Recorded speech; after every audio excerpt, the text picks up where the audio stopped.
from West Visayas State University, Himamaylan City Campus, and I am with the one and only mom. I'm Mom Melka Porle, and I'm teaching grade 6 SSP of Isabela East Elementary School. Good morning, mom. How are you Good morning. today? Fine. Yes, good to hear that from you, mom. So, how is the feeling of being a teacher, mom? Well, being a teacher is a very challenging task, so that's why you really have to do a lot of effort. Okay, so how long have you been a teacher, mom? I've been teaching for almost 12 years. Wow, tagal na. Okay, ma'am. I prepared some questions for you, ma'am. So, are you ready, ma'am? Yes. Okay, so here is the question number 1. So, what is your opinion or ideas about transformative education? Well, when you speak of transformative, okay, the word transformative itself means you have to do something that should make a great impact, not only on the lives of you as teachers, but also on the lives of students. So speaking of transformative education as teacher, my idea is that as teacher, you have to extend an extra effort in order for you to make a great impact on the lives of the student by making or by using different strategies in order for students to learn more and enjoy their learning.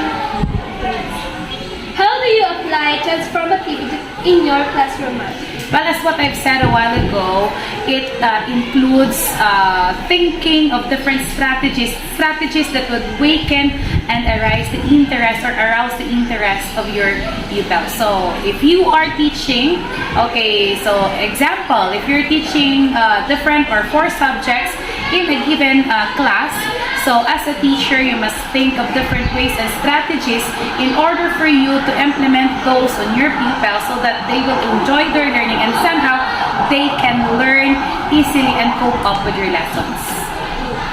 Are there any instances where a student has been scolded for failing to answer a question that we have asked? Well, actually, on my practice, I am not scolding my pupil, especially if he or she cannot answer questions.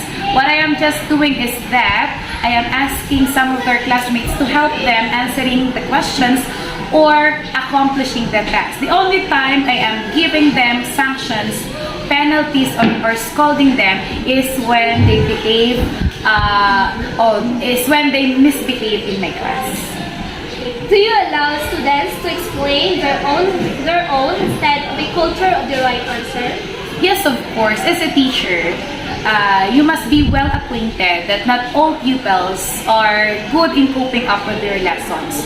So, if in case they cannot answer or they have something, they have done something wrong, or maybe they couldn't answer or cope with your lesson, so you have to give them the time, the ways in order for them to explain themselves and not to scold them.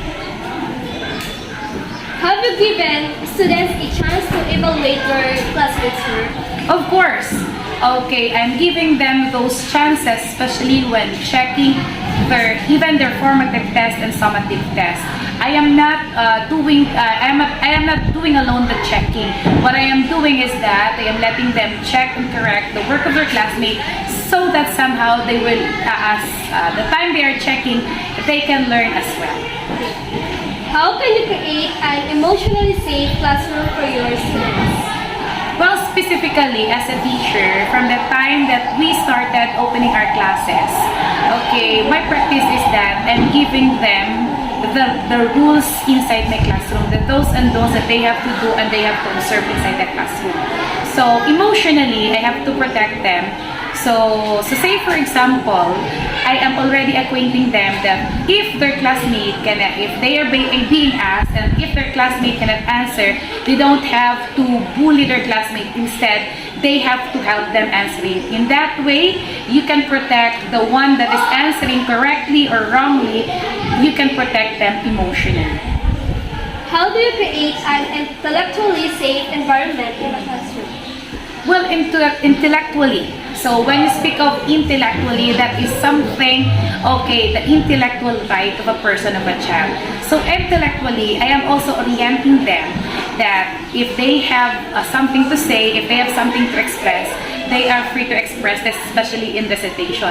And most of the time, what I am doing and my usual practice here in the SSP class, especially that they belong in an SSP class, they really have to, especially in exam or summative test, they really have to protect or to cover all their answers so that their classmate cannot copy what their answers are. In that way, I can say that if I rank them, especially if I rank them in as honor students, I can say that all of them deserves what position or what rank they have, since all of them are not cheating or they are doing great in their summative and exams. Wow. So that's all, ma'am. So by the way, this is Ma'am Melka. Melka. Melka. Sorry. Melka from Isabel East Elementary School. So that's all, ma'am. And thank you sa sining opportunity nga nagpasugod ka nga interview ka na ko. So that's Okay. all. Thank you, ma'am. Thank you.